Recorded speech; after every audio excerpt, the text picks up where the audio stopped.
ಜೈ ಹಿಂದ್, ಜೈ ಕರ್ನಾಟಕ ಮಾತೆ. ಒಂದು ಕಾರು, ಒಂದು ಟ್ರಾಲಿ, ಒಂದು ಸೂಟ್ಕೇಸ್ ಅಷ್ಟೇ ಅಲ್ಲ, 1000 ಕನಸುಗಳನ್ನು ಹೊತ್ತು ನಾನು ನನ್ನ ಕುಟುಂಬವನ್ನು ಹಿಂದೆ ಬಿಟ್ಟು ಒಬ್ಬನೇ ಕೆಂಪೇಗೌಡ ಅಂತಾರಾಷ್ಟ್ರೀಯ ವಿಮಾನ ನಿಲ್ದಾಣದೊಳಗೆ ನಡೆದೆ. ಮನಸ್ಸಿನೊಳಗೆ ನೋವಿತ್ತು, ಆದರೆ ಕಣ್ಣಲ್ಲಿ ಒಂದು ಗುರಿಯೂ ಇತ್ತು.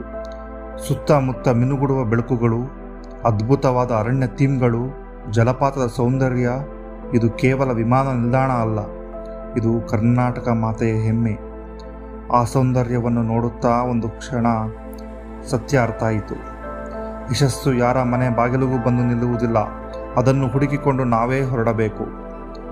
ಇಂದು ನಾನು ನನ್ನ ಮನೆಯವರಿಂದ ದೂರವಾಗಿದ್ದೇನೆ, ಏಕೆಂದರೆ ನಾಳೆ ಅವರಿಗೆ ಉತ್ತಮ ಜೀವನ ಕೊಡಬೇಕೆಂಬ ಜವಾಬ್ದಾರಿ ನನ್ನದು.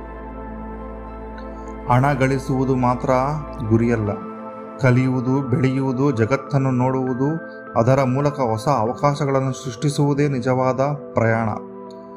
ಕನಸುಗಳಿಗೆ ಗಡಿಯಿಲ್ಲ, ಧೈರ್ಯ ಇದ್ದರೆ ಜಗತ್ತೇ ನಿಮ್ಮ ವಿಳಾಸವಾಗುತ್ತದೆ. ಜೈ ಹಿಂದ್, ಜೈ ಕರ್ನಾಟಕ ಮಾತೆ.